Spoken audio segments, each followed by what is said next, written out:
Hello, my name is Alexey Larionov, and I will discuss with you today endocrine treatment in breast cancer. Usually this would be a 3-hour seminar with a couple of coffee breaks and possibly some discussions. This year we do it online. So let's try and see how it goes. First, I was asked to make a self-introductory slide. Currently, I am a bioinformatician in Cambridge in a group studying heritable predisposition to cancer. My first degree was in clinical medicine, then I specialized in medical oncology. However, after completing my PhD, I fully switched to research and then to bioinformatics. Before Cambridge, I worked in Edinburgh in a group that studied endocrine treatments in breast cancer. Hence, I am still teaching in this seminar. You may look at my webpage for more details, if you wish. This is the plan of our seminar. It includes some recorded sessions, which you will listen online in your own time at home. Then we will have an interactive session, where you will be able to ask questions. To reduce discussions during our interactive session, I prepared a reading list and some hypothetical clinical cases for us to discuss. There are 7 papers in the reading list. Don't panic, you don't have to read them all. Just pick and read 2 or 3 that you like. Actually, some of them make very captivating reading. At the beginning of our interactive session, I will ask if anyone wants to share what papers they read and what were the most interesting points. Definitely, I will share with you my favorite paper from this list and why I like it. Now, let's go to the recorded sessions. This is our plan. I was asked to make the recording in small parts of about 15 to 20 minutes each, so it's easier to download and study. Now, we are obviously in part 1. Which will start with an introduction about breast cancer, focusing on its diversity, and then I will briefly discuss the place of endocrine therapy amongst the other treatments of breast cancer. It's hard to overstate the impact of breast cancer. It's the most common female cancer, with millions of cases each year worldwide, with more than 10% of women being affected during their lifetime in the developed world, and with huge cost for NHS and for economy in the UK. At the same time, there was also a huge progress in early diagnosis and treatment of breast cancer over the recent decades. Look at these 2 numbers. About 50,000 women are diagnosed, and only 12,000 are dying of breast cancer each year in the UK. This means that about 80% of breast cancer patients will survive the disease, well, in a developed country with a reasonably good public health care. One of the key points about breast cancer is its diversity. It could be considered from several perspectives. First of all, the hormonal environment is very different in reproductive age and in postmenopause. Then, the tumor itself may develop either from ducts or from lobules of the breast, which confers quite different biological properties. Most commonly, breast cancers are of the ductal origin. Another point is that some tumors may grow inside the ducts without invading the surrounding tissues. This is called carcinoma in situ. In some sense, it may be considered as a pre-cancer yet. Unfortunately, most of breast cancers are invasive. This means that the cancer cells are breaking the basal membrane and growing outside of the ducts. Importantly, even the tumors with similar pathology, for instance, invasive ductal cancers, may have different molecular markers, reflecting their different biology. The most important markers include estrogen receptor and HER2, because they define specific molecular mechanisms that could be targeted therapeutically. In addition, progesterone receptors are measured along with estrogen receptors to confirm the activity of estrogen signaling. Progesterone receptors are estrogen-regulated proteins. So, absence of progesterone receptors, even in an estrogen receptor-positive tumor, may suggest that the estrogen receptors are non-functional, despite the fact that they are present in the tumor. Many other markers were also suggested to evaluate the biology of breast cancers. Of them, Ki67 may be specifically noted because it's widely used in research to evaluate intensity of proliferation. However, only estrogen, progesterone receptors, and HER2 are actually used in clinic. So, clinically, all the breast cancers can be split into these four categories. Estrogen receptor-positive tumors, most common breast cancers, which growth is driven by abnormal estrogen receptor signaling. HER2-positive tumors, which growth is driven by amplification of HER2. Triple-positive cancers, where all the markers are positive and tumor growth is driven by both estrogen receptor and HER2 signaling.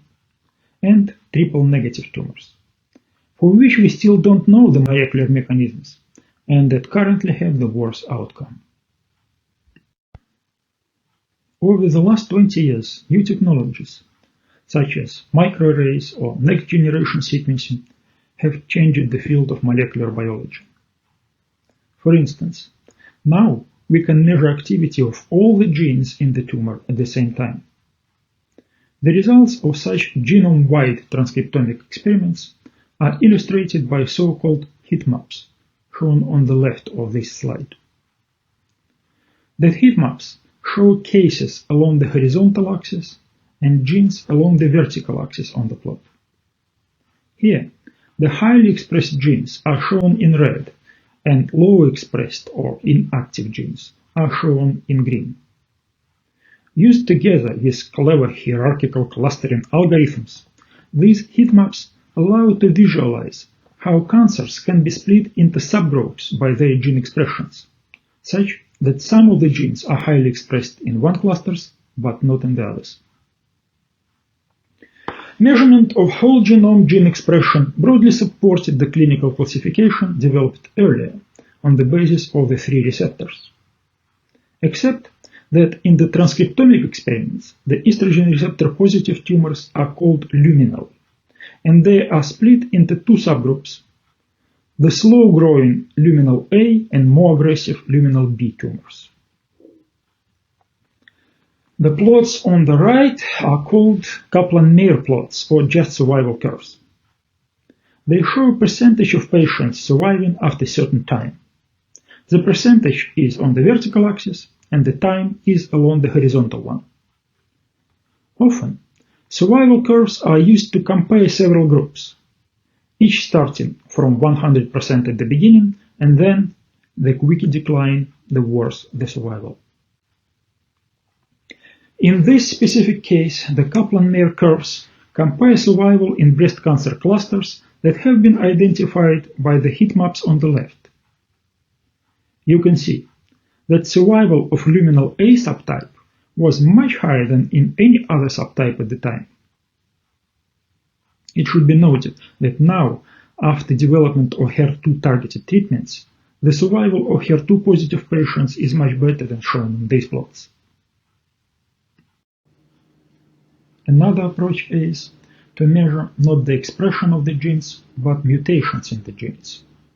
Thus, measuring large genetic aberrations, such as loss or gain of the whole chunks of the chromosomes, identifies even more molecular subgroups within breast cancers. Again, the different subgroups show different clinical outcomes. The whole genome sequencing allows to separate tumors even further, based on the types of single nucleotide mutations and distant rearrangements. Results of such experiments are often shown by so-called circus plots. For the sake of time, I don't explain here how to interpret these plots. However, you are welcome to look at the references provided on the slides. The mutational signatures is a very hot research topic nowadays. Another hot research topic nowadays is the intratumoral heterogeneity. This means that a tumor may consist of multiple clones with different mutations or even with different expression of estrogen receptors or HER2. Also, the tumor biology may change over time. The properties of tumor cells may be different in primary tumors, in tumor deposits in lymph nodes, or in distant metastases. Importantly, while all these new insights in diverse tumor biology are fascinating, they are still experimental. That is, the clinical decisions are still mainly made based on the expression of estrogen, progesterone receptors, and HER2 in primary tumor. In addition to the biological diversity, treatment of breast cancers depends on the stage and spread of the disease when the treatment starts. From this perspective, breast cancers are classified in the early and advanced disease, depending on the presence of distant metastases. Most of breast cancer patients are diagnosed with the early disease, go straight to the surgery, and receive so-called adjuvant therapies after it. This adjuvant therapy is aimed at suppressing micrometastases, which may exist at the time of the surgery.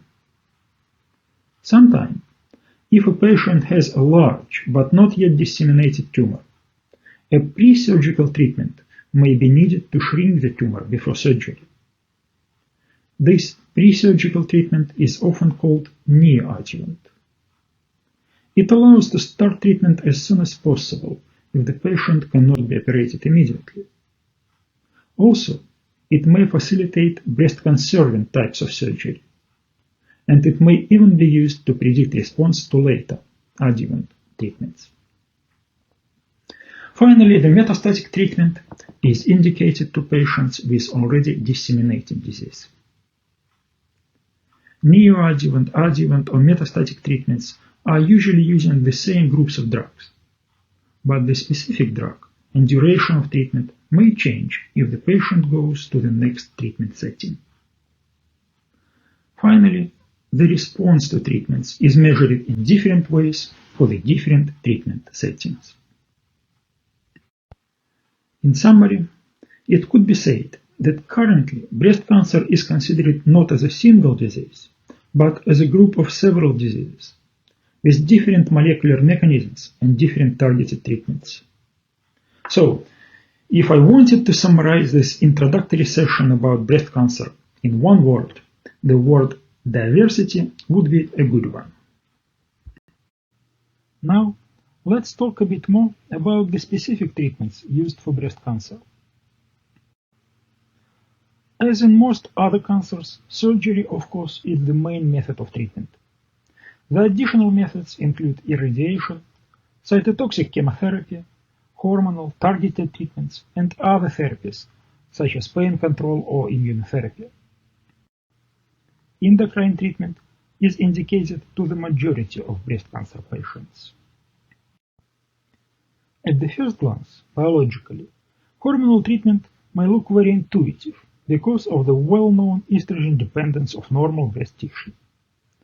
However, in fact, the biology of normal human breast is actually not yet well understood. Specifically, the role of estrogens becomes quite complicated when we look into details. Thus, estrogens may cause not only proliferation but also apoptosis in the breast. Proliferation of breast epithelium is high in the luteal phase when estrogens are lower. Estrogens in contraceptive pills during reproductive age and estrogens in postmenopausal hormonal replacement therapy may have different effects with regard to the risk of breast cancer. And it seems that estrogens may even be protective against breast cancer in pregnancy. So, it could be said that with our current level of knowledge and ignorance, the hormonal treatment is rather based empirically on two observations. First, estrogen receptors are found in 60 to 70% of tumors, and second, reduction of estrogens may cause regression of estrogen receptor positive breast cancers. At the same time, hormonal treatment is not effective in most of estrogen receptor negative tumors, This is why endocrine therapy is indicated only to estrogen receptor positive cancers, and of them it is effective in about 75% of cases. This is why we will discuss estrogen receptor in detail in our next recorded session.